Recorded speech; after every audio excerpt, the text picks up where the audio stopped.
following news flash is brought to you by the Lone Star Lowdown, providing your daily bulletins for the commodities market.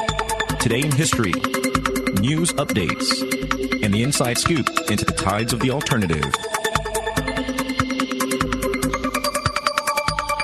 Markets for Friday, April 8th, 2016 are currently trading with gold at $1,239.45 an ounce, silver $15.36 an ounce, Texas crude $37.26 a barrel, and Bitcoin is currently sitting at about 419 U.S. currency.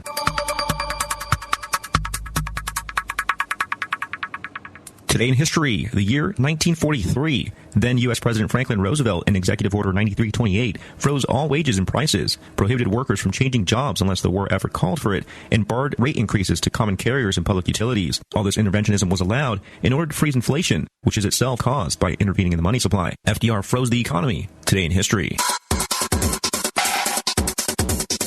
In recent news, Lackland Air Force Base in San Antonio, Texas, had a shooting today involving 2 airmen who were killed. As of now, it appears media outlets at the scene are reporting that an airman shot his commanding officer and then himself. 2 Glocks were found at the site. The U.S. Air Force said in a statement that this was a workplace violence incident and not a result of a terrorist attack, while the Bexar County Sheriff's Office did describe the deaths as a likely murder-suicide case. It's still uncertain how the Glocks made it on base, however, since individuals, including military personnel, are not allowed to carry weapons on site unless they are in security forces or the Air Force Office of Special Investigations.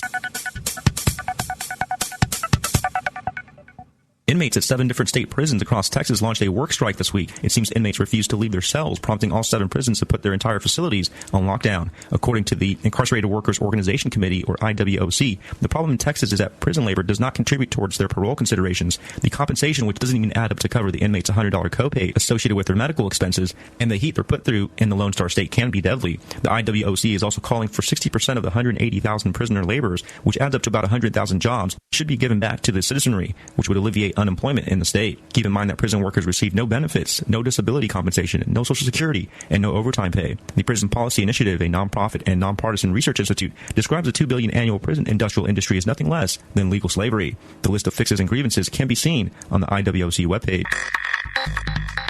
This is Rick Rohde with your lowdown for April 8th, 2016.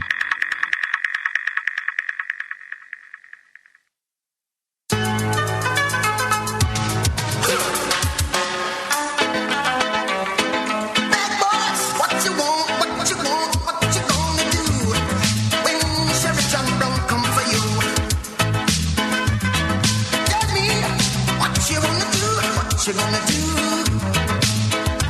Yeah. Bad boys, what you gonna do? What you gonna do when they come for you? Bad boys, what you gonna do? What you gonna do when they come for you? When you were 8 and you had bad traits, you go to school and learn the golden rule. So why are you acting like a bloody fool? If you get hot, then you must get cool. Bad boys, what you gonna do? What you gonna do when they come for you? Bad boys.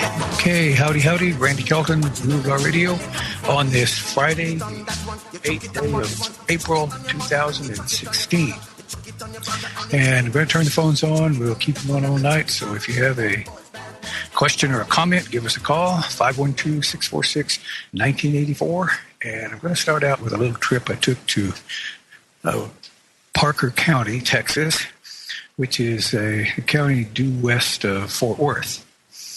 I've had 2 or 3 people call me out there over driving without a license. These guys have, I guess they've got a judge out there that must be a pet peeve of his, because what he's doing is really kind of outrageous.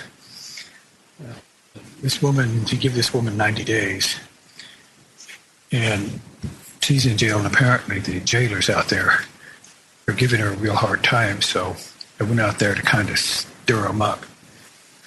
And that's generally not very hard to do. So I haven't had any complaints from the woman after I've done this, but I didn't get arrested. I only got threatened with it. But I did file a couple of criminal charges against these guys, and the sheriff's deputy, he's going to give it to the county attorney. At least that's what he tells me he's going to do with my complaint. And when he does, I'm going to file against him with a grand jury. So we'll go out there and stir them up a little, get them excited. Unfortunately, it's way too easy to do. Okay, we do have Miss Leslie online. I haven't heard from her a while, and she's having way too much fun beating up these judges. Hello, Miss Leslie. Hi, We may be having a little sound issue. Miss Leslie, you want to try again? I got one little peep, and then I lost you. Oh, I lost her altogether. Okay. So I suspect she'll be back in a moment. She filed a wrongful foreclosure or a quiet title action, and it took the judge 5 years to dismiss it because there was a necessary party missing. Something should have been obvious on the first day, since this is a foreclosure, a mortgage issue, and there's a man and wife involved, and only the wife was on the lawsuit. It took them 5 years to figure that part out, and then they dismissed it without prejudice. So she's filing against the judge for letting this go on so long without dismissing the case. So there she is. Yeah, she's back. Hello, Miss Leslie. Hi, how are you? Oh, much better now. Okay. Yeah, there's separate judges and two separate cases there. One was for quiet title and one was for foreclosure. And I'm getting feedback. Did he dismiss both of them? Pardon? Say, did he dismiss both of them? Well, there's two separate judges. The one that was in the quiet title has dismissed it for lack of jurisdiction, but he just gave a favor judgment for the... Wait, Miss Leslie, you're kind of fading in and out. Okay. Well, there's something wrong with the connection because I'm hearing from back. I think I'm losing you again. You faded down on me. You can call back in. Yeah, you're fading in and out. I'm just getting a few words every now and then. Let me call back in. Alrighty.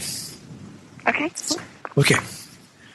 And we do have the phone lines open. We'll keep them open all night. 512-646-1984. And I'll go back to Weatherford County. We're beginning to get a lot more traction here in North Texas because we've been kind of hammering these judges. We have a couple of judges in Dallas County that we're about to go after. I had a woman go into court and on a home equity loan. In Texas, home equity has to go before a judge. There's no deed of trust in home equity. So they went before this judge, and she filed a challenge subject matter jurisdiction. And apparently the judge didn't even read it because he told the litigant that the lawyers tend not to like him because he tends to try to help people save their homes. But since she challenged his subject matter jurisdiction, he was going to rule against her. Is that a fact, Jack? So first thing we asked her to do was go down and ask for a transcript. And then a couple of days later, we had a justice of the peace do the same thing. Got all upset because we challenged subject matter jurisdiction and told the woman specifically that she was ruling against him or her, I'm not sure if it's a man or woman, because she filed a challenge to subject matter jurisdiction and did not read it, insisted she had subject matter jurisdiction. Well, the way I read it, that's criminal. And we'll be taking both of these judges to a grand jury and see if a grand jury is as impressed with those judges as they seem to be with themselves. Okay, we have Miss Leslie back. Okay, let's see if we got a better connection this time. Okay. Sounds a little better. It does, but you may be moving. Are you staying pretty close to the mic? Yes. Okay, that's much better. That's louder. Okay.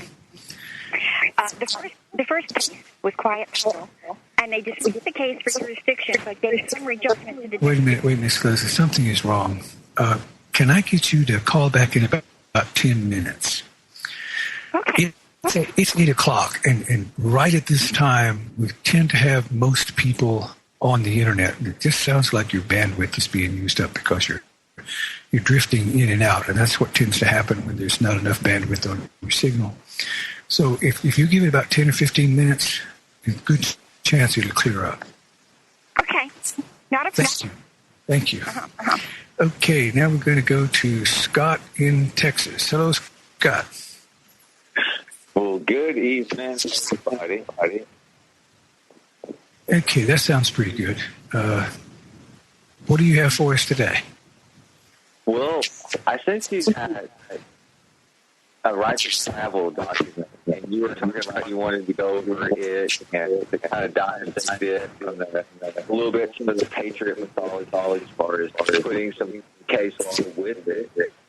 So that was kind of one thing you wanted to talk about, but also I'm just getting ready to go through the motion or putting together the criminal complaints against a whole bunch of people in a courthouse that wouldn't let me even have a motions hearing. Okay, hold on a moment, Scott. I don't think this was Miss Leslie's issue. I believe it may be my issue. Tell me, Scott, is my signal fading in and out, or do I have a fairly consistent sound? Well, right now, you're consistent, but mine, I have reverberation. Okay, you might try calling back in again. It might be that we got a server that both of you are going through that's having a problem, because you're fading in and out as well. Okay, well, let's hang up and just carry on, because it sounds bad on my end, talking to you. Okay, call back in about 10-15 minutes. Okay, bye. Okay, now let's try one more, and I guess we'll find out if it's our system or not. James in Texas. Hello, James. Hello, Randy, and I've got you 5x5 loud and clear, and you're constant, and I was just listening, but I did not hear any feedback. Okay, you got a good, strong signal, but can you move the mic a little away from your mouth? The mic is distorting a bit. Yeah, I can move away just a little bit. Okay. What do you have for us today? Okay, I was just starting to listen to Leslie, and I'm going to make a comment to you. Unconscionable contract and adhesion contract. Look at the deed of trust or the mortgage, and you will find in Covenant 21 that they said they're going to sell a partial interest and go back into the previous covenant. They said they're going to follow all applicable laws, state and federal, and all non-appealable opinions. Now, that gets to statutory and common law both. So for bringing up jurisdiction, it's interesting, but it doesn't get to the heart of the matter. It's an unconscionable contract. Can you file an unconscionable contract in public records? That's like filing a contract to say you can kill your wife and you get a get out of jail free card. Can't do it. And the other thing is, can you file an unconscionable contract in public records? No. Yes. Well, actually, you can. It's just it's up to an opposing party to challenge the document. You can file it in public record, but it's ineligible to be filed because it's stating that an illegal contract has the force of law. No, you can't do that. Right. That's when a document is filed in the public record. If on its face it meets the statutory filing requirements, for instance, the requirements 51901C, that if the person who filed it has something filed in the record showing they have authority to file something against title, then on its face it's not necessarily fraudulent, and the clerk will accept the document as regular until some party challenges it. So it's going to sit in the record as if it is regular until we challenge it. You can file it if you're not a pro se. If you're a pro se, they get real picky about what they let you file. Hang on, about to go to break. We'll be right back. You are listening to the Logos Radio Network. LogosRadioNetwork.com.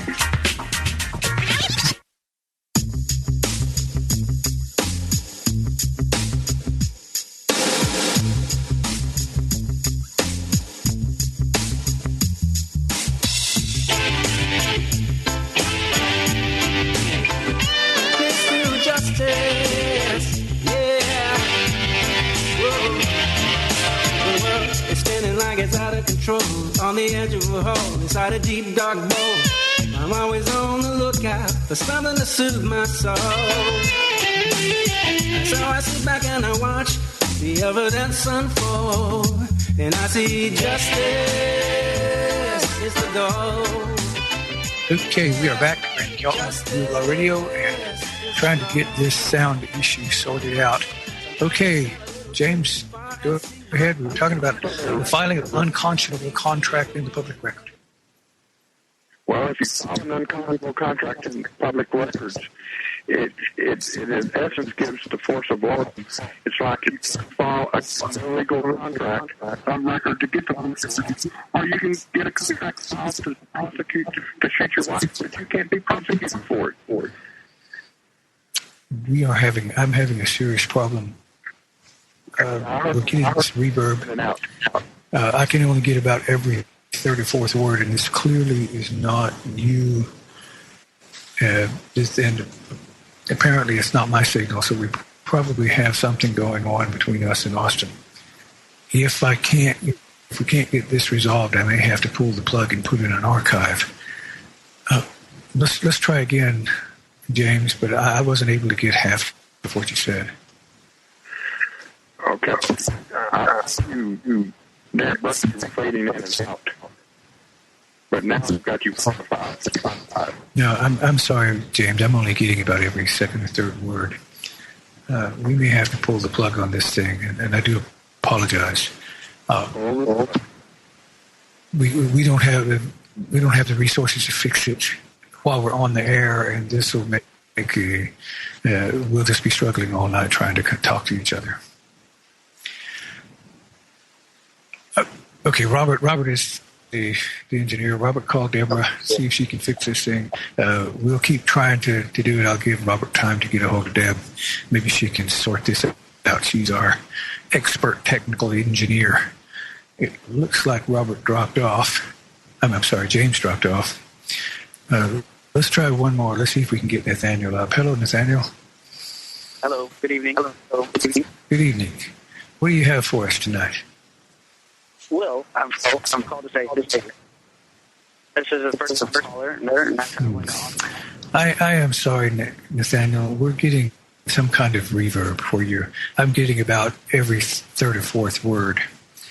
So I'm afraid I'm going to ask the engineer to pull the plug on this. We'll have to run an archive after that. I apologize to everybody because I really hate to run archives. But this show we won't be able to do a show with this sound like this. Okay. Okay, sorry, Nathaniel. And it's your first call, too, and this is unusual for us to get a problem like this. I think this is the first time I've asked him to pull the plug in the show since I've been doing the show. So I do apologize for it, but if I try to do this show with anybody like this, Deborah skin my head. Take care. Okay, if you have something that needs addressed quickly, Nathaniel, send me an email, randy@ruleoflawradio.com, and I'll try to address it off the air. Thank you. Okay, thank you. Bye-bye. Robert, if you can hear me. I'm telling you to pull the plug. I do apologize. I don't know if you could hear me well or not. So I'll act as if you can until we can either get this resolved or get an archive put in.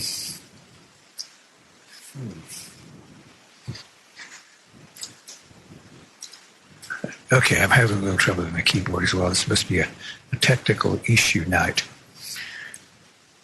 Let's see what... Walter, you there? Are you speaking to me, Randy? Yes. Since you're in New York, you're in a different location. I wanted to see if you came through. Screener things like that. I can hear you pretty good, but not the caller. Yeah, you're fading in and out as well. So whatever this is, it's in the system, and I won't be able to do a show like this. So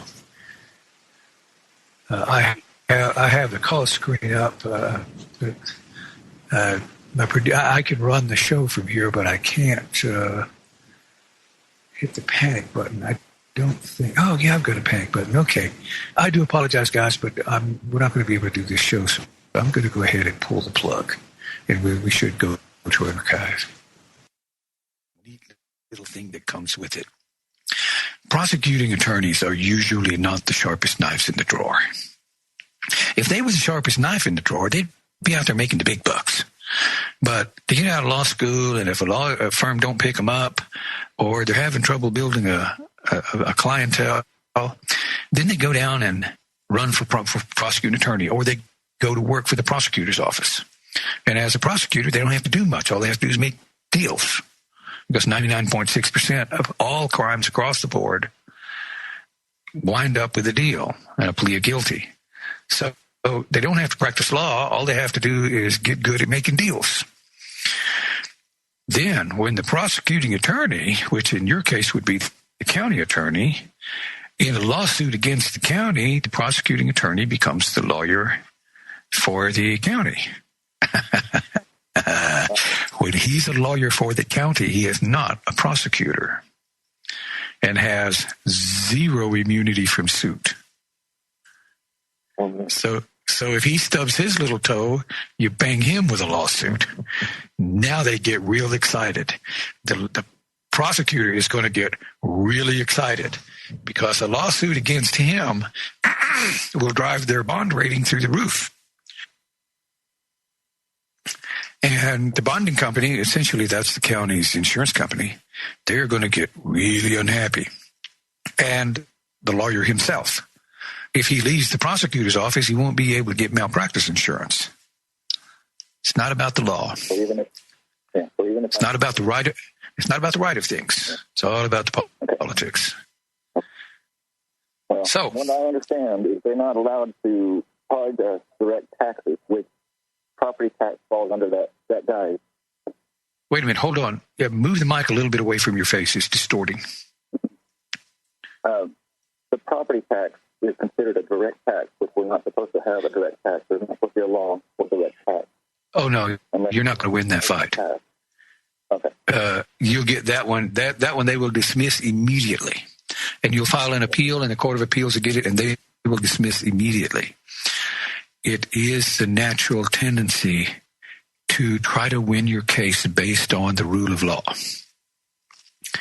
Unfortunately, it doesn't work that way. One of the things you have to look at is, even if you're dead bang right, if the court rules in your favor, then that will have the effect of rendering void all the property tax codes and will bankrupt the state of Oklahoma. What do you think the likelihood of that is? Yeah. Okay. The politics is that we want to look for a claim that if they rule against you, they damage the corpus juris, the body of law. Now, this trial judge, he don't much care about the body of law. He just cares about the politics of the moment. He cares about satisfying the tax assessor, collector, and the people in the county. The Court of Appeals, they have a whole other attitude. They don't want to render a ruling another lawyer can use that'll disrupt the body of law. Hang on, I'll explain this better on the other side, and we'll be right back. The Chicago Marathon is no tiptoe through the tulips, but a pregnant woman overdue with her second child ran the whole race before going into labor. I'm Dr. Catherine Albrecht, back with the amazing story of the marathon mom next. Privacy is under attack. When you give up data about yourself, you'll never get it back again. And once your privacy is gone, you'll find your freedoms will start to vanish too. So protect your rights, say no to surveillance, and keep your information to yourself. Privacy, it's worth hanging on to. This message is brought to you by StartPage.com, the private search engine alternative to Google, Yahoo, and Bing. Start over with StartPage. Amber Miller, a 27-year-old mom from suburban Chicago, gives new meaning to the word endurance. Miller was pregnant and 3 weeks overdue at the start of the city's marathon. She'd run 7 times before, including once while pregnant with her first child, so she figured, what the heck, and planned to run only half the course. But when she got started, she just kept going, finishing the entire 26 miles in just over 6 hours. Then at the finish line, she had a more urgent race to run to the hospital, where she gave birth to a healthy 7-pound baby girl. Phew, I bet that was a relief. I'm Dr. Catherine Albrecht for StartPage.com, the world's most private search engine.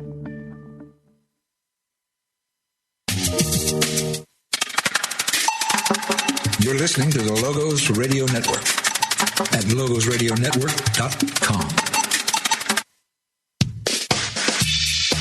Yeah, I got a warrant. And I'm going to serve them to the head government, them. Prosecute them. Okay. Oh, sir. Citizens arrest. Okay, we are back. Randy Kelton, Rule of Law Radio, and we're talking to Gary in Oklahoma. Gary, we're having a little difficulty. My producer says you're talking too soft, but when you talk loud, your mic is distorting. So try moving your mic down so it's not in front of your mouth, and talk a little bit louder. So you put it right by your chin. Maybe it'll pick up better without distorting. Okay. Talking about jurisdiction. Okay, I'm talking about finding a way to sting them and just to stop them and hold them.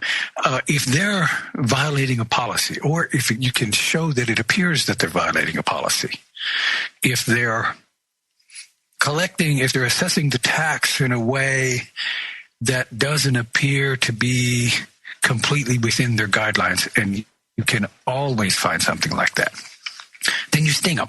You file a suit against them and ask for an injunction against the collection of the tax, because if they're assessing more tax than you actually owe, that contributes to your inability to pay. So now they become partially liable for your inability to pay. And you ask for an injunction against the tax assessor so that he doesn't collect any illegal tax. And almost even without an injunction, when you file suit against them, they'll stop their collection process. Okay. And then this buys you time to recover so you can begin to pay the tax back. And almost certainly, because it costs them so much to fight you, they're likely to come to the table and make a deal for a reduced payoff. Okay. Heck, it's only $3,500. It's going to cost them more than that just to answer it. Absolutely. Okay. So okay. Lawyers would say, "Oh, it's not nice to do that to the poor tax assessor collector. Yeah, life is tough." I'm not worried about being nice. That's for certain. Yeah. Yeah. He's not going to be nice when he comes after you. So let's take it back to him, and you keep him honest. Okay. I hope that helps. But go through the code, read the code, and then call us back next week. And then we'll talk about what you find in there. I think you will be pleasantly surprised at what you find in there. Okay. Yeah, the assessment. Okay. Thank you, Gary. Okay. Yeah, we're good. Okay. Wait, did you have another question? No, I was just going to make 2 points. For some of the information I did find out, every 4 years they're supposed to assess. A person's supposed to physically come out and assess. However, I've been here for 16 years in this house, and I've never seen any paperwork for the assessment. And also go off of the... you mean the tax assessor, the collectors never knocked on your door and asked to look around? Never. I just had one do that to me recently. He said, "I understand you're doing some work in the house. And you mind if I come in and look?" I said, "Get out of here." "Oh, Mr. Kelton, we need to reassess it." "Yes, yeah, I know you do, but I don't want you to." And I told him I wasn't finished yet. When I'm finished with the work, they're going to want to come and reassess it.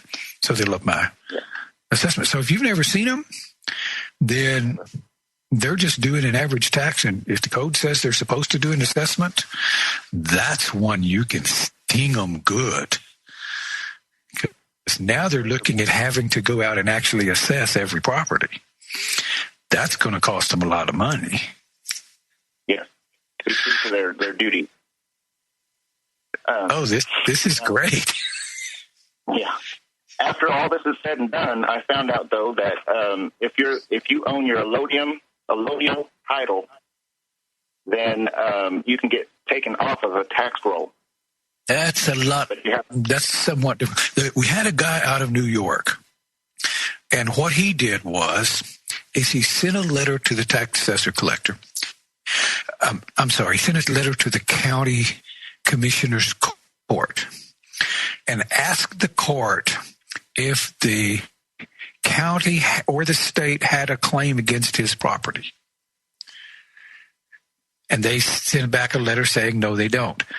They will, in your case, they'll say this tax lien. Let me explain how this works.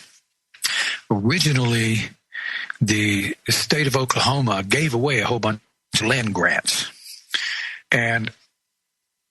But part of it is that they didn't, in the Great Land Rush, that was where they gave away a bunch of land. But the rest of it, they sold. And when they sold the property to someone, they took a lien against the property because they most often sold the property on time because nobody had any money to pay for it all at once.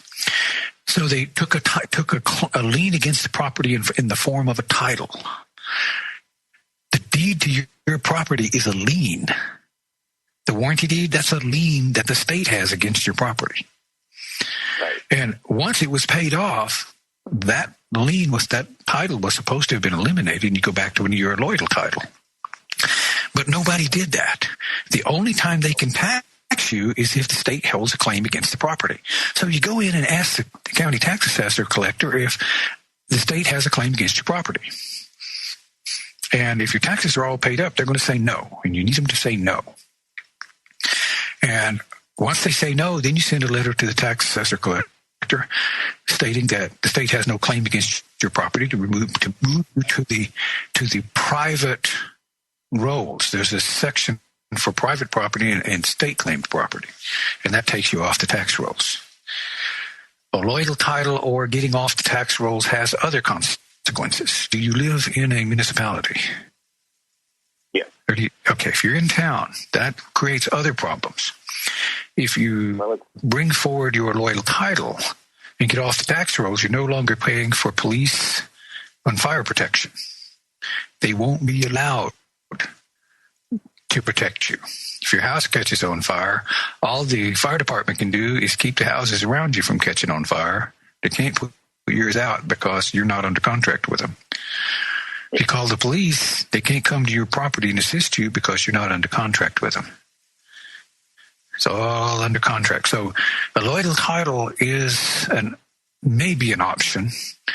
It's a greater option in Texas because we have our own land board, and everybody else goes through the BLM, Bureau of Land Management for the U.S. Texas has its own. So it's more difficult through the BLM, but even if you did, it has consequences. Much more difficult than just suing them and saying, okay, guys, you've been bad boys, but let's make a deal.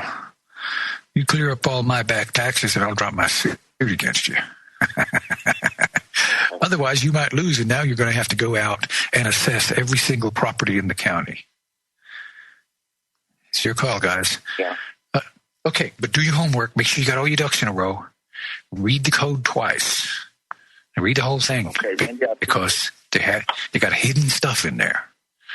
And once you've read it and you know what's there, then they can't pull any fast ones on you. All right.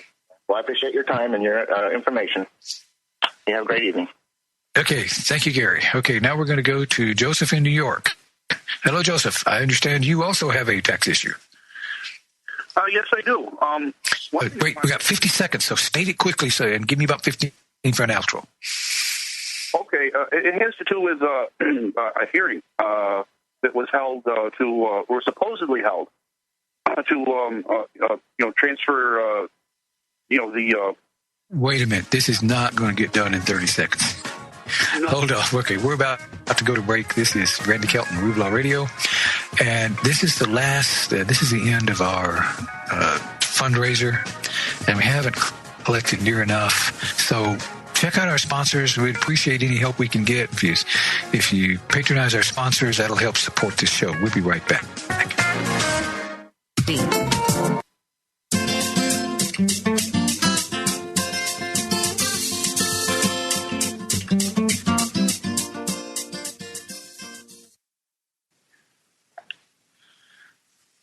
Okay, we are back. Randy Kelton, Rule of Law Radio.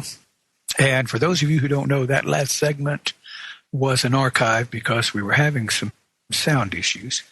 And we're trying to go back in live to see if we have our sound issues resolved. So we're going to try them out by going to Seattle, Washington. Now, you're on screen, so I don't have your name up on my board. Charles White. Hello, Charles. Okay, what do you have for us today? Well, I was trying to get in touch with, I thought I was trying to get in touch with Eddie Craig, but actually it's for Randy. My question was, I'm on YouTube a lot, and I was definitely listening to more people on job voluntarily. It was a video back in 2000. Hold on a second. I'm not sure if this is you or if this is our sound issue. We still have a sound issue, but it's not the one we had before we pulled the plug earlier. Can you move the mic away from your mouth a little? I'm getting serious distortion in the mic. I don't really think it's you, but if you move it, make sure it's away from your mouth, then we can be certain. And try that again. Can you hear me now a little clearer? Yeah, I can hear you pretty clear, but I'm still getting that distortion in the background. Yeah. But go ahead. If you try that, you sounded clearer, so I could maybe understand better. Yeah, you know my speakerphone took off. What it was, I heard I was looking at the YouTube video, and there was a video tip, I think, with you and Debbie, the young lady, was talking with a gentleman. I think the other lawyer name was Sam. It was on a YouTube video. Most people in jail voluntarily, and there was a 4-part tape the gentleman made. I believe he was Hispanic. And it was about a gentleman who had been in Seattle, Washington, and he had helped a gentleman that was in jail for no license and insurance, no, suspended license and insurance. And he gave him, and he told him, the court let him visit this gentleman while he was in jail. And what he did a 2-page document. And what it did, it cleared this person's record up. I was trying to contact that gentleman named Sam. He was mostly operating under the rule of law. And so I think he was talking to you and the young lady, Deborah, who was with you guys as a team. But again, it was on 2009. I think it was back in March or April of that season. And I was hoping to get some recordings. I'm not sure who that was, but I suspect it would be David Merlin. David Merlin. Okay. And that's David, and that's spelling? Myrland. I always called him David Myrland because it annoyed him. So Myrland. LAND. And you think it was him? He's in. Last I heard, he was in Washington State. Yes. Okay. And like I said, I could have sworn that they said Sam on the recording. But so he's still an attorney practicing law here? Oh, hold on. Maybe there was an attorney in Seattle who had been disbarred, but it was over some financial issues. Okay, and I recognize his name was Sam because you guys was it was 2 of you with the Hispanic gentleman, and again it was more people in jail voluntarily. And I remember he was saying that he never goes by the laws; he goes strictly by the rules. And I thought I heard his name being addressed as the lady was talking to him as Sam. And Randy, I remember you was on there with me. Yeah, it's been too long. I have slept since then. I know what you mean. I'm old, I sleep, therefore I forget.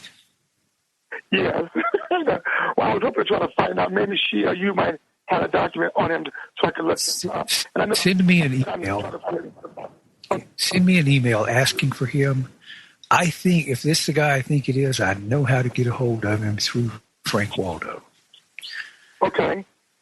This guy was a weightlifter and an ex-attorney and a specialist in certain areas. Yeah.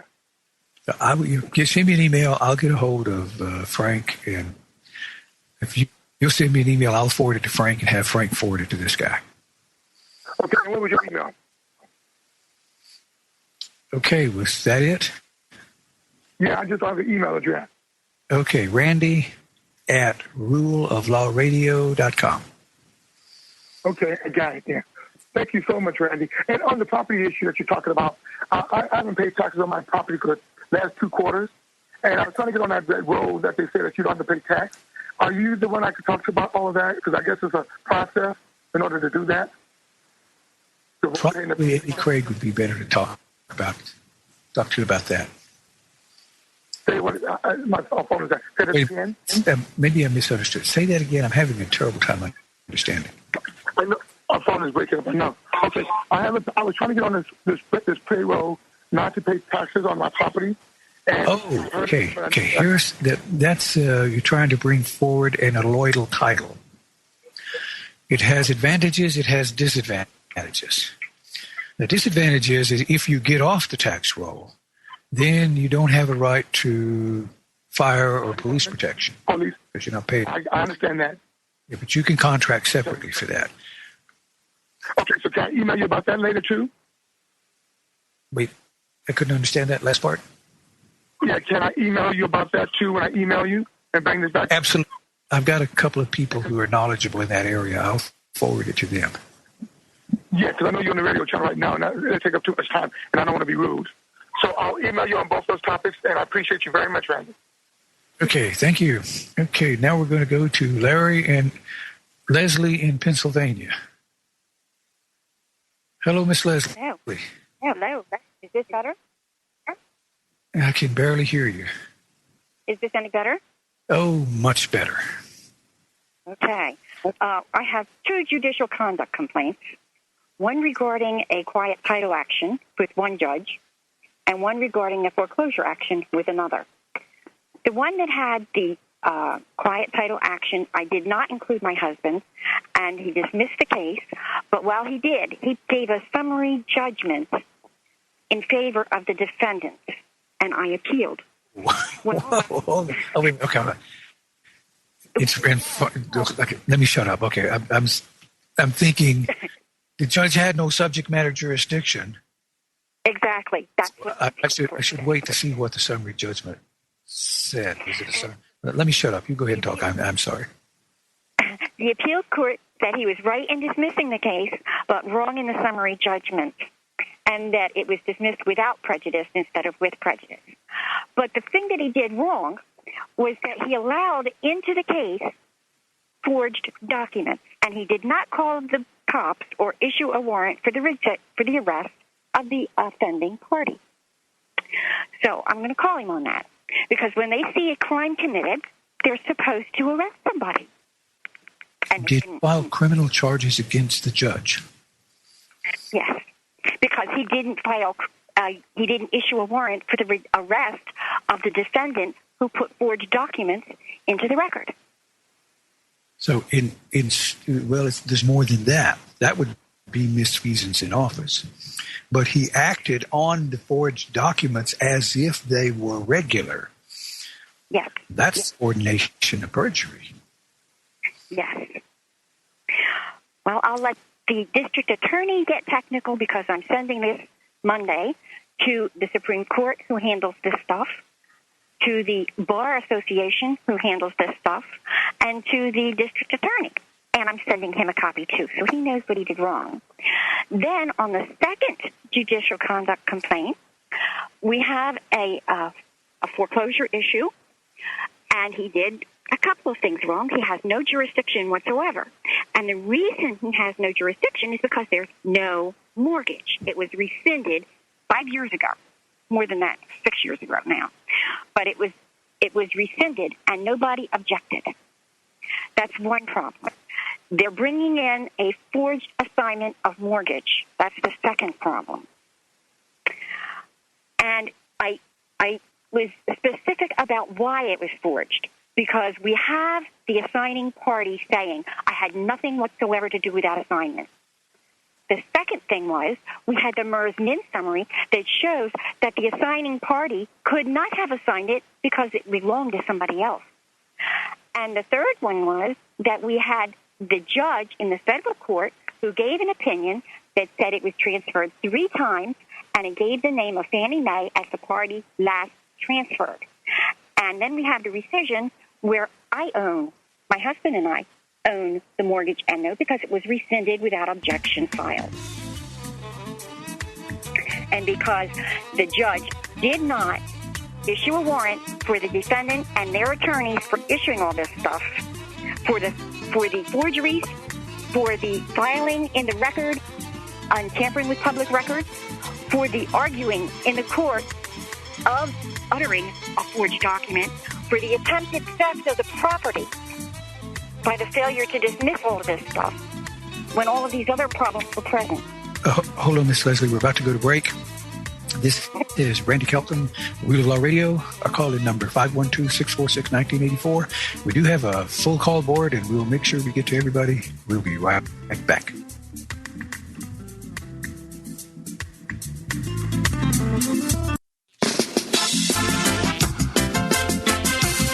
It's all according to the will of the Almighty.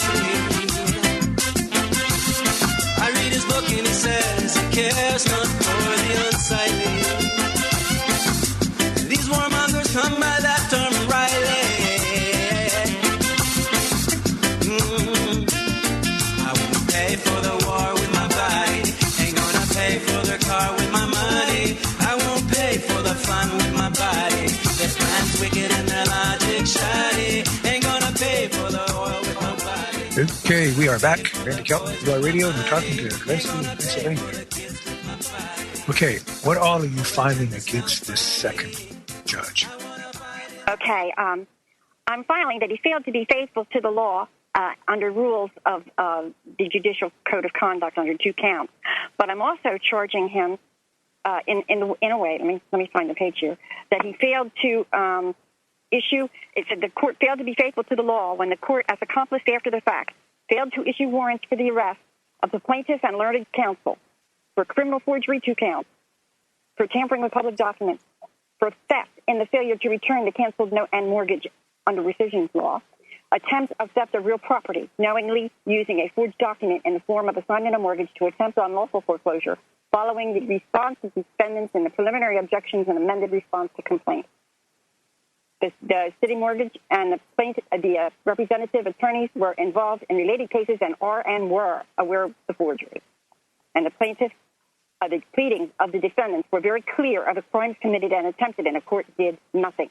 And how the judge came to the conclusion made in his Rule of Appellate Procedure 1925 opinion can only be explained if the pleadings of the defendants were not read. How's that? That is, I read that thing, and when I was done, for all of those who haven't seen Miss Leslie's documents, I aspire to be able to write documents as well as she does. If anything can get these judges jacked around, Miss Leslie's going to do it. And being Pennsylvania, there's a chance you could get a shot at the judge. That's what my lawyer said. Because unlike Texas, I have a duty to give notice of crime, but that's it. I only have a duty to give notice. I have no standing concerning the prosecution of a criminal act. Now, if I file a civil action, I have standing, but it is the prosecuting attorney and the state itself that has standing to litigate a criminal action. It's a little bit different in Pennsylvania. In Pennsylvania, the legislature granted the prosecuting attorney first blush prosecutorial discretion. Here they give the prosecutor discretion, but that's not in statute. They just give it to him. Okay, I said they. My apologies. The courts, all prosecutorial discretion in Texas is court-created discretion. In Pennsylvania, it's statutorily created. So it appears as though it puts prosecution in the hands of the prosecutor. But because they made it statutory, they also put in a caveat. Prosecutor gets first blush. But if he elects not to pursue prosecution, then you have standing as the complainant to then file with the Court of Common Pleas, the District Court, and all the way up to the Supreme. District Court Appeals and Supreme. And the Attorney General in the state of Pennsylvania has prosecutorial powers, unlike Texas, where the only time he has prosecutorial powers for the most part is when he's asked to assist the prosecuting attorney. Not so in Pennsylvania. In Pennsylvania, he's a prosecutor in his own right. So when I was there, what we did is we filed a complaint with the prosecuting attorney, and of course, he did not want to pursue prosecution because it was politically costly. So we filed with the Court of Common Pleas, with the District Court, the Court of Appeals, and the Supreme. And at the same time, we filed criminal charges against the District Attorney with the Attorney General. And when the Attorney General exercised the same discretion the prosecutor did, we filed against him with the Court of Common Pleas. And then we appealed it on up. So we had them all hopping up and down. The one who's most sensitive is the Attorney General. Now, he's a statewide official. And when you start filing criminal charges against him, accusing him of shielding a corrupt judge from prosecution, the next time he runs for office, he can count on his opponent pulling that out and waving it in front of everybody. Right. Now, go ahead. Yeah, you're absolutely correct, because my attorney was he was stoked when he read this. He says, "This is unbelievable." He said, "This is very much needed." That is good to hear. And yeah, whether you get him or not, I could almost guarantee you that every judge in the state is going to see this. Oh, yeah.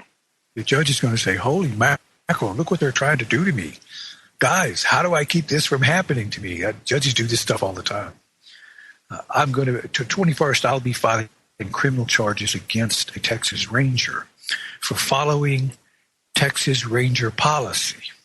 And I told my prosecutor that I really don't want him indicted, but when I file against him criminally for following policy, every ranger in the state's going to know about it. And the prosecutor said, yeah, they're going to know about it about 45 minutes after you file it. I tell people, we file these complaints and we don't get an indictment. That's okay. This is about politics. All the judges in the state are going to look at this document. And I read this document Miss Leslie presented, and it is powerful. It is extremely well done. This would be very nice work for a lawyer, except I never see a lawyer do this good work. So the fact that it is so well crafted will give it much more weight. You could well change the direction that judges are going in Pennsylvania just to make sure they don't wind up with one of these written against them. Exactly my point. That's what I want to accomplish. That's exactly what I want to accomplish. Won't it be nice years down the road to be able to look back and say, I did that? Yes, it will be very nice. I live in a small town, 35 miles northwest of Fort Worth. We had a terrible problem with rock trucks hauling gravel through here. They were killing 25 people a year out here on these highways. And I went to the president of the Katy Railroad and crawled right down his throat for not using his railroad to haul these rocks. 2 years later, we had these drivers were cutting the rails. They derailed some trains. He almost put them out of business. I had a client that I was cleaning some trucks for, and we'd had a recession here. And I said, that recession must have shut down all your business. He said, oh, plenty of rock moving. Trains are hauling it all. Now, sometimes when we're sitting here, we hear that train whistle in the background because I'm not far away from it. It may irritate my listeners, but I just sit here and grin from ear to ear. I don't know if what I did caused that, but I sure get to think I did. And we don't have 24 people a year killed out on this highway anymore either. So this is worth the trouble. I'm really pleased with that document you sent. I'm going to study it to improve my technique and technology. But absolutely keep us abreast of how this goes. Because what you just filed, that's just the first shot at them. If the state commission, whatever your governing commission for judges is called, here it's Commission on Judicial Conduct. If they don't act, then you file against them. And if they're like Texas, they have judges on the board. And those judges, when they're made known in the normal performance of their duty that a crime has been committed, just because what they're doing is not on the bench when they're handling judicial conduct, they're still magistrates. Right. And they have a duty, especially if you include with that a verified criminal affidavit. And then when they don't act, you file the same thing against them. It's all political. Oh, yeah. Oh, yeah. Well, like I said, these are all felonies, and there's 5 of them on the second judge. And one felony is enough to get him suspended. He's got 5. Suspended. It's called quo warranto removal. They have a special term for that. Once they're indicted, most every state has a statute that not when you're accused, but once you're indicted, it calls for quo warranto removal. They should have removed the governor, but they didn't. So you removed quo warranto from office. So this judge, he's going to really, really take this serious, and he should. And I suspect from the quality a document that every judge in the state is going to take this really, really serious. Yeah. When I was in Pennsylvania last time, I sent a letter to every federal judge in Pennsylvania because we had FBI agents making up warrants. They'd go show it to the local police department, have them go in and run security. They'd go into your house, drag you out in the street at 2 in the morning, and they'd all get out of the house, and the FBI would go in, and they'd steal computers and cash and guns, and then go away, just disappear. Yeah, and I did some research, figured out what it was doing, and sent a letter to every magistrate in the state, every federal magistrate, demanding a copy of all the warrants they had issued and that had been executed. Not one magistrate responded, but I never practiced again. Hang on, Randy Kelton, Rule of Law Radio. Call-in number 512-646-1984. We'll be right back. This is the Logos Radio Network.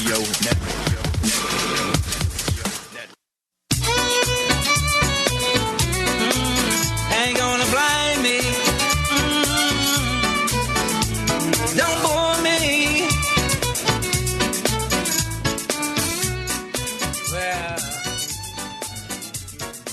Okay, we are back. Randy Kelton, Rule of Law Radio, on this Friday, the 8th day of April 2016, and we're talking to Leslie in Pennsylvania. Okay, Leslie, do you have anything more for us? No, I just wanted to share that with you, and I'm really stoked, and this is being filed on Monday morning, so here's to Monday. Let's see where it goes. I'm going to send him a copy. I'm going to send the DA a copy. I'm going to send the Bar Association and the Supreme Court that is in charge of the Judicial Conduct Board.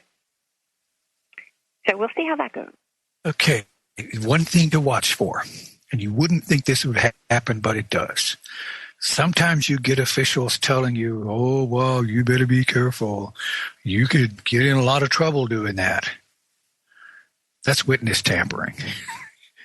If any official says anything to you that you can in any way construe as a threat or a warning, that should get witness tampering. I got a question. Just a thought. You know, I've done that several times, and it's great fun because they don't see it coming. They're used to threatening people. Public officials are. They're not used to those threats coming back at them. Okay, thank you very much, Miss Leslie. And make sure you keep us up to date on all the fun and games this causes. Okay. One question before I leave. Is it necessary to keep this strictest confidentiality kind of stuff the way they say? Because he's the light. They have to keep it confidential. You don't. So can I leak it to the They think all this applies to everybody. No. They're the public servants. You're the master. You don't have to keep anything confidential.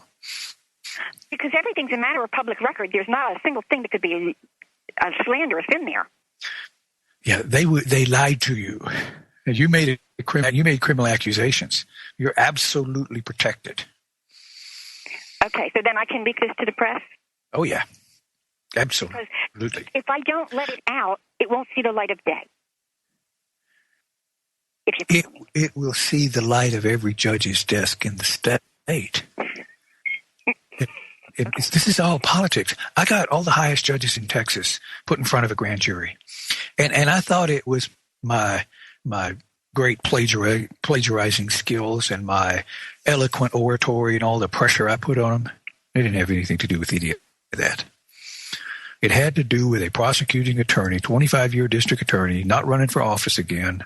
He's a Democrat. All 15 of these judges were Republicans. The best you can hope for is that those judges consider this kind of a complaint as cannon fodder that their next opponent will use against them when they try to run for office again. Oh, fun. It's all about the politics. No matter what the Judicial Conduct Commission does, no matter what a grand jury does or other judges, these complaints have been filed against him, and they can expect their next opponent to use it against them. And he's going to say, oh, well, these complaints were baseless. Problem is, perception is everything. When he's trying to run for re-election and has to defend himself over accusations of criminal behavior from the bench, good luck. Okay. Okay, thank you very much, Miss Leslie. Okay, now we're going to go to Larry in Arizona. Hello, Larry. Larry, are you there? No. There we go. What do you have for us today? Can you hear me? I'm here. Talk to me. Okay, well, I guess we got mixed up. I'm Adam, not Larry. We have a terrible distortion in your mic. I said this is Adam, not Larry. I just wanted to clarify. Oh, okay. Well, that's what I'm seeing on my caller board. You may be in the database wrong. Okay. So you're you're incognito today. You're here on an alias. I guess so. Well, God bless Texas, Randy. What do you think of that? I'm having a terrible time understanding you. Try moving the mic a little bit away from your mouth. God bless Texas, Randy. What do you think about that? Oh, yeah, God loves Texas. My favorite place on earth. Well, there's a good reason why Texas is my favorite place on earth. Yeah, well, tonight for That's because it's because Texas has the best looking women on earth. Man has to keep his priorities straight. Well, it also gives me the privilege of your most potent purview. So, what I'm calling about this evening is we're all quiet on all fronts. I've got the domestics pretty much beat down to a standstill. However, I've got a problem coming on from the inside, and that has to do with my wife's inheritance. So it's concerning probate. I wondered if you would be able to comment on something like that this evening. I have very little knowledge of probate. The one thing I know about probate is if there's any way you can avoid it, because the lawyers and the trustees all try to swallow as much of the estate as they possibly can. They'll create as much controversy as they can so they can bill out the entire estate. If there's any way you can get your property into a trust, if it's in a trust, it doesn't go through probate. Well, let me expand a little further. It's concerning the last will and testament of my wife's grandmother. And the only reason my wife is named as a beneficiary in the will is because her mother, who would have been the original beneficiary, died when she was 8. So what we have here, what I feel, is that the law is completely on my wife's side as far as the last will and testament and the court orders. The problem is that the executrix, which is my wife's aunt, she's not fulfilling her duties as an executrix and is basically, the easiest way to say it, she's committing fraud, conversion, and defalcation against. Okay, you can move the court to replace her as the executor if you feel if you have evidence to indicate there's wrongdoing. But so correct me if I'm wrong. I've called in, of course, for your opinions in politics. But of course, I could go hire a lawyer and I've talked to a couple firms and this and that. But I really think that a lot of this attitude might come from your teachings. But if the law's on her side, wouldn't I have to do nothing more? I mean, me not being any kind of attorney or anything, but wouldn't I have to do nothing more than petition the court for a redress of grievances and get the judge to... Hold on. When you petition the court, keep in mind, the judge has 2 duties. He must determine the facts in accordance with the rules of evidence, then apply the law as it comes to him to the facts in the case. If you don't give him the facts and then give him the law as it applies to the facts, he may agree with you. You may give him the most convincing arguments and the most compelling reasons why he should rule in your favor. And he might agree with you. But if you haven't given him facts and the law as it applies to the facts, he has no power to rule in your favor. This is why someone who's not knowledgeable in law needs counsel. Because the lawyer knows how to never miss. Getting hitched may be one of the best moves a man can make, according to new research about the health benefits of marriage. I'm Dr. Catherine Albrecht. I'll be back in just a moment to tell you why men should be grateful for their wives. Privacy is under attack. When you give up data about yourself, you'll never get it back again. And once your privacy is gone, you'll find your freedoms will start to vanish too. So protect your rights, say no to surveillance, and keep your information to yourself. Privacy, it's worth hanging on to. This public service announcement is brought to you by StartPage.com, the private search engine alternative to Google, Yahoo, and Bing. Start over with StartPage. Married men live longer, healthier lives than single men. For example, they have a lower risk of depression, they're more likely to survive a bout with cancer, and they have a 46% lower chance of dying from heart disease. Why is that? A study by the RAND Corporation suggests that a big reason is their overall healthier lifestyle. Married men are better cared for when they're sick, have healthier diets, and have far less stress in a happy home environment. They're also less likely to smoke, drink excessively, or engage in other risky behaviors.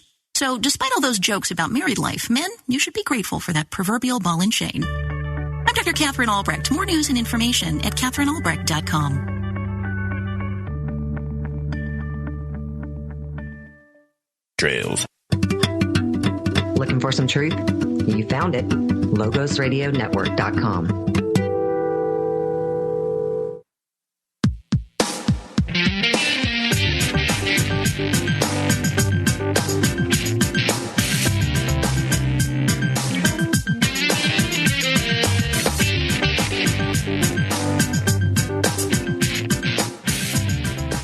Okay, we are back. Randy Kelton, Real Law Radio, and I was on a roll there. I just rolled right off the cliff.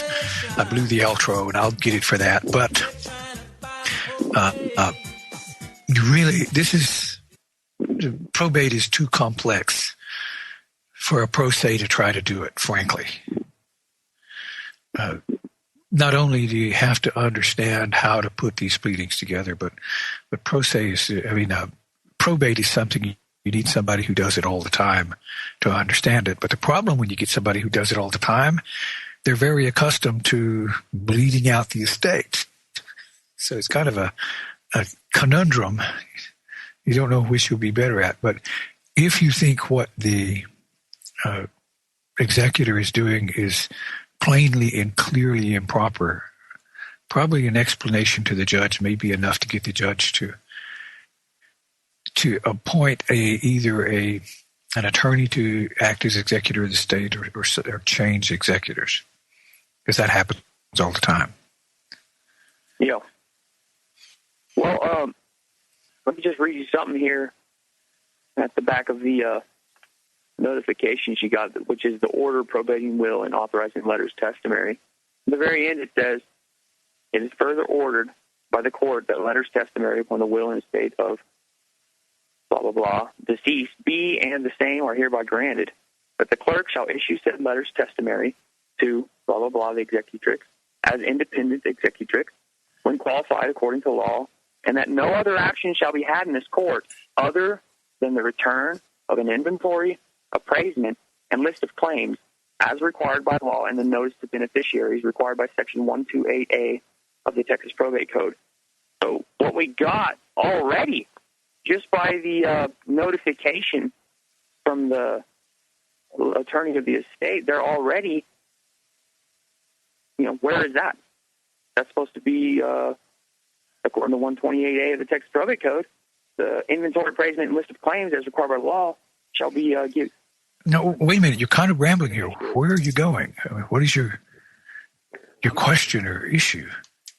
My question is, how do I get a hold of the inventory, appraisement, and list of claims as required by law? Just go ask the court. That's all public record. You can just go down and look in the file yourself. If the executor has filed it, it'll be in the file and it'll be public record. Okay, well, what if the executor has neglected to file that? Wait, say that again? What if the executrix has neglected to file that? Then you petition the court for a order directing her to produce it. Okay. And you just notice the judge. The judge has got lots of cases, so he puts out his order and he assumes everybody abides by him. If somebody doesn't, you have to let him know. And generally, when you let him know, he will let the other person know that when he gives an order, it better be followed. They generally get a little touchy when you don't follow their orders. Okay. Well, I guess what I'm asking is, if this happened to you, what would you do? I'd follow the thunder. If the executor was required to do something and didn't do something, first thing I would do was send a certified letter to the executor, asking notifying the executor of what you're supposed to do. And then if nothing happens, then you file a motion with the court for I'm trying to think of the right word. It's not writ of mandamus, just for an order ordering her to comply or asking the court to issue sanctions if she doesn't. Right. And generally it's enough to just tell the court that she's not complying, and the court will generally motivate them. That's what I'm hoping for, is I can kind of get the ball rolling, just filing some paperwork with the courthouse instead of running to some law firm. Yeah, it's probably better if you send a certified letter to the trustee or to the executor. Right. And if it's certified, she has to sign for it. That'll get her attention, and that'll tell her you mean business, and she'll know that the next one's going to the court. Okay, that's what I was asking. Yeah, should I send a copy of the same letter at the same time to the court? No. Try to do it outside the court first. And if she refuses to reply within 30 days? Then you send it to the court. Then I would petition the court. Okay. The court wants you to exercise your administrative remedies rather than use the court as the remedy of first resort. They want you to use the court as the remedy of last resort. So if you take a reasonable action beforehand, the judge will look on your pleading more favorably. Right. Okay. Is that it? That's it. Thank you very much. Okay. Thank you, Larry. Now we're going to go to James in Texas. Hello, James. Hello again, Randy. Okay. We're still getting a little distortion on your mic, but I think we've got the signal problem we've had. We think we figured out what it was. There is a suppressor on this system. And what that suppressor does is it listens for the host's voice. And when the host is speaking, it pushes any signal coming in from the call boards down underneath the host's voice. So sometimes when I'm talking here and a train will go by in the background, well, I've got this headset on so I can't hear it. But I'm sitting here listening to someone and all of a sudden their voice sinks down. And sometimes it takes me a little while to realize there might be something going on. I take off my headsets. I hear sound behind me, so I have to mute my mic. Because I've got sound coming in through my mic, and it pushes the caller down below me. Now, that's the kind of problem we were getting, but it was just going up and down, up and down. So we think something inside the system, after my system, and before it gets to the output, was sending a signal to the suppressor telling it had sound coming in, and the suppressor was pushing your voice up and down, if that makes sense. But we think we got it sorted out. Deborah's not in the studio. She'll be back shortly. But whatever it was, we're back. We changed our levels here, so I think we've got part of it handled. Okay, enough of that. Okay, James, we were talking about unconscionable contract. Correct. Okay, if you have a contract that conceals a crime, can it be filed of record and be given the effect of law? Okay, that's what's the term? Multifarious question. Can it be filed of record? Yes. Can it be given the effect of law? Yes. If nobody challenges it. Yeah, well, if it's challenged, can it be? I mean, legally, no. Could you write a contract to kill your spouse and file it of record so that you can avoid prosecution? You can't do that. Oh, okay. No, that would not help you. That would actually act as a confession. Yeah. I'm not sure where you're going, James. How are these guys? Let me think about this. We have documents being filed in the record that are fraudulent. Yeah, they carry admissions of a crime being committed. There's a tantamount to that. So are you are you implying that they're trying to use the fact that they file these documents publicly as a way to say we're not guilty of any wrongdoing? No, trying to sit there and say they're filing a document that contains a crime, and that crime is overlooked, and that document is given the force of law that that crime is okay. Okay. It is if nobody challenges it. Are you familiar with Texas Penal Code 32.49? Yes. Okay, we're about to go to break. If I can find my clock, hang on. We'll pick this up on the other side. We'll be right back.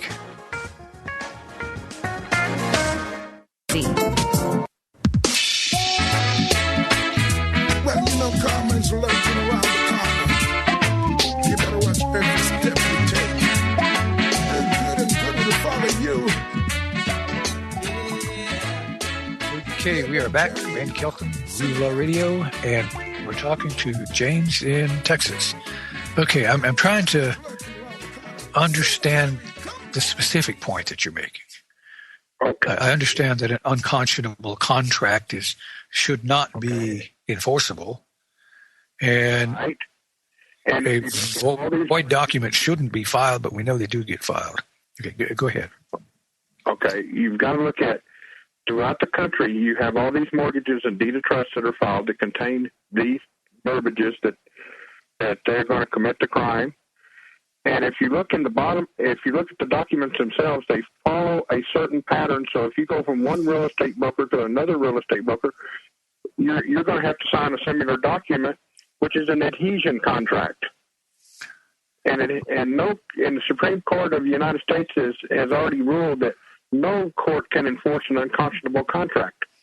Now, since the county recorders are recording these documents that identify a crime being done, does that make the records clerks judge, jury, and executioner? No, the clerk has nothing to say about it.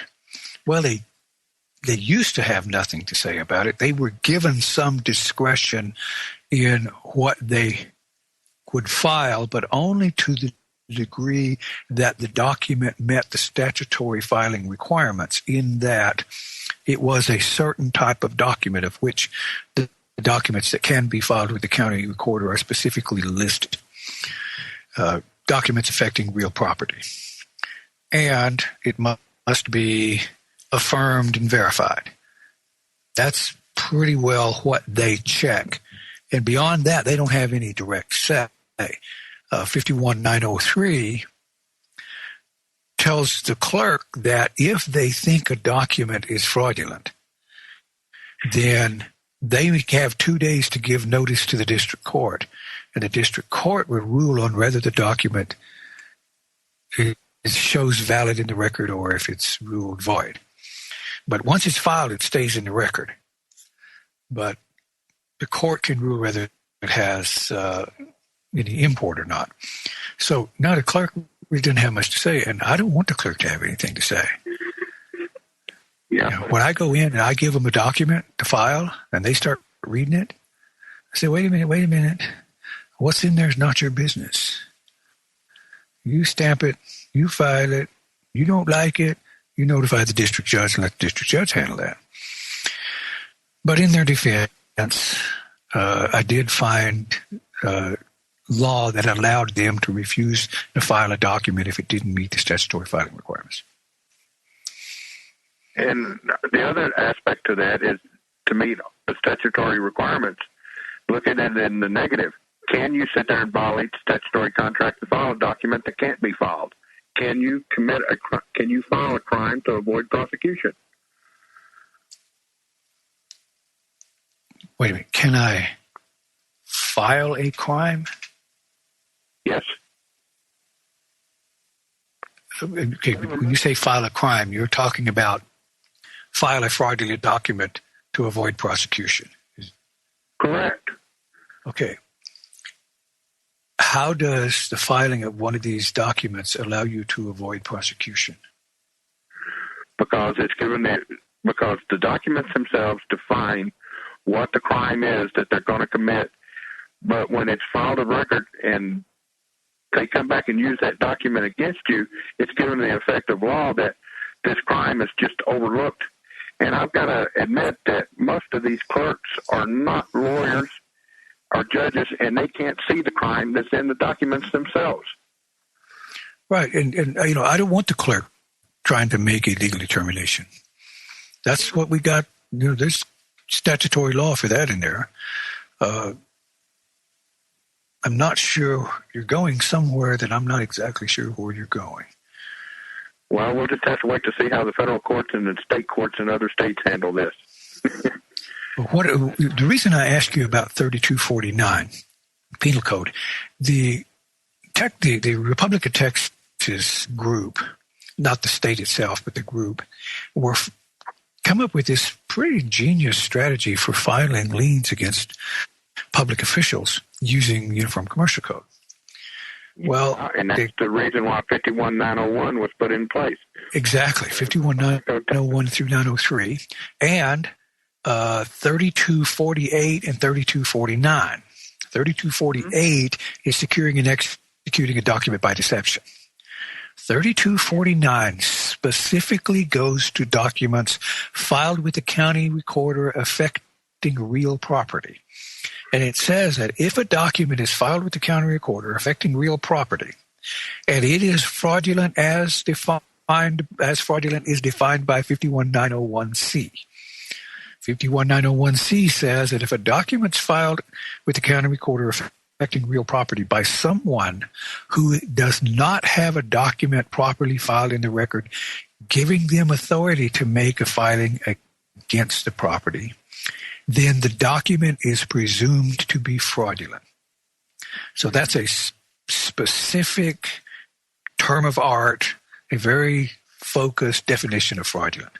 So if one of those have been filed, any person who has standing or who has a claim against the property can send that person a letter directing them to remove that document.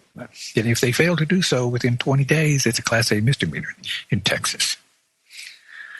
I just gave one to the trustee on a foreclosure sale last Tuesday.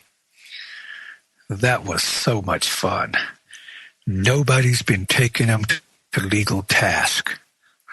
And in Texas, thanks to the Republic of Texas group, we have some laws that the legislature put in just to stop the Republic of Texas people, but that we can all use against these trustees and filers of fraudulent documents in the record.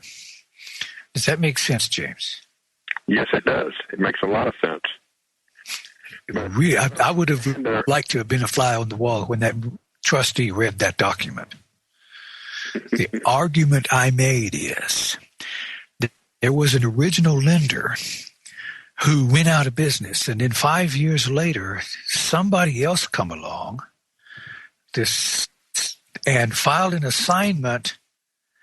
In this particular case, it was J.P. Morgan Chase came along and said, oh, well, we have a lost assignment. We've got this secure vault in Louisiana, and I went through that whole vault, and I couldn't find our assignment. It's been lost.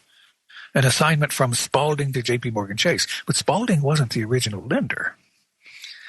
And there was nothing from the original lender. And then they put in this notice of missing assignment, and then they did an assignment to Wells Fargo.